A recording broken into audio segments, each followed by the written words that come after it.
how are y'all doing today? I know we've got a beautiful day here in southeastern Kentucky. It seems so nice today. And I've decided I'm going to try to make some Affogaw-friendly coleslaw.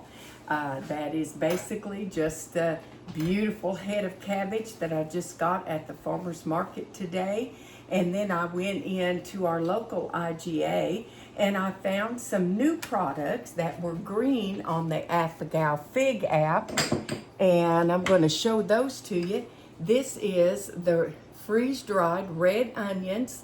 So these spices are perfect. And this is the freeze-dried diced garlic and freeze-dried basil. And those are three items that I use quite a bit of, so that will make it a little bit easier. Not have to chop up. I think freeze-dried tastes almost as good as regular does. But I really think my head of cabbage is beautiful, and we'll be using the Follow Your Heart mayonnaise that's green on our Fig app.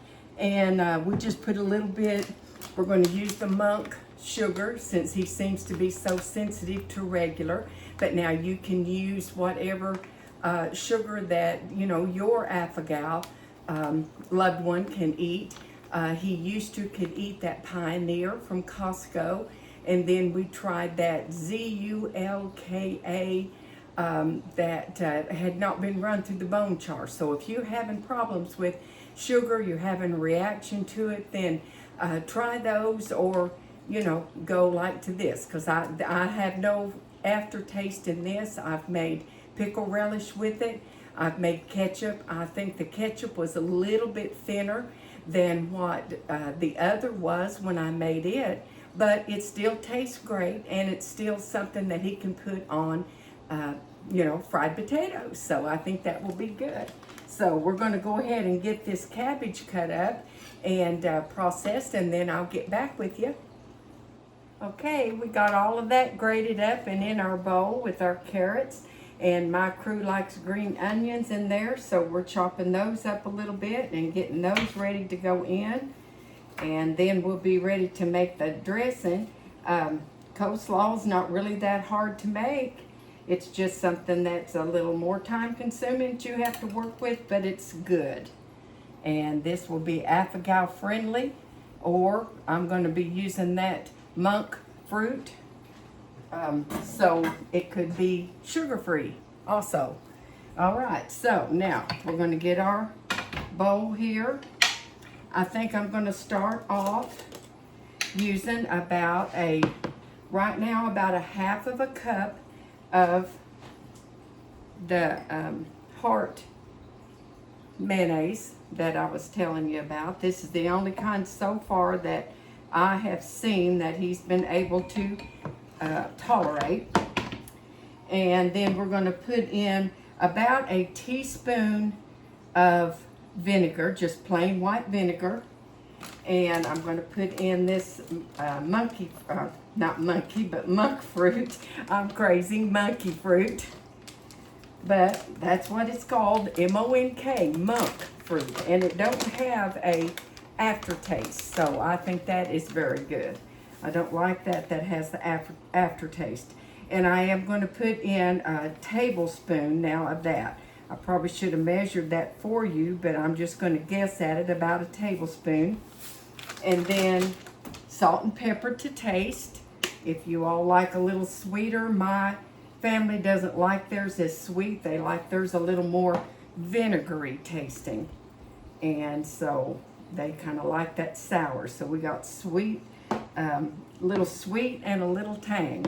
And then we're just going to stir all that up and see how that does. It's just going to be like a creamy mayonnaise sauce that you would put on anything. It looks good and it does taste good. Now, as it's sitting in your coleslaw, ever how long you make it and let it sit, then that will break down. That sugar will break down and make it a little thinner. So you don't really want to make it too thin to start with. You just want to keep it stirred until you get all of that incorporated and some of that sugar melted just a little bit, okay? I think we've got it kind of as much as it's going to get right now.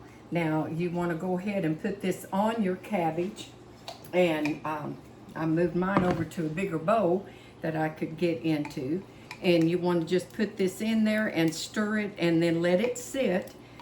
This can sit overnight, so this is one of those dishes you can make ahead of time the day before, and then give it a couple of hours to that sugar kind of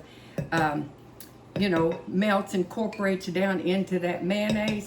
Stir it and then see if you're going to need any more. Sometimes, it just depends on how much coleslaw and cabbage that you got in there. Then sometimes it will dissolve and melt down in that sugar and be just perfect. So we're going to put this in here right now, and then if that doesn't, give it a couple hours and I'll check it. And if it needs a little more, then I'll make up a little more. That's just the mayonnaise, a little bit of vinegar, salt and pepper, and that any kind of sugar that you can use, either that monk fruit or just the regular. See, as you can tell, it is kind of looking like regular coleslaw that you would see at a restaurant or whatever. So I think that will be enough. Once it sets and that sugar incorporates, I think we'll have a good coleslaw for tomorrow's dinner. All right, talk to you after a while. Bye-bye.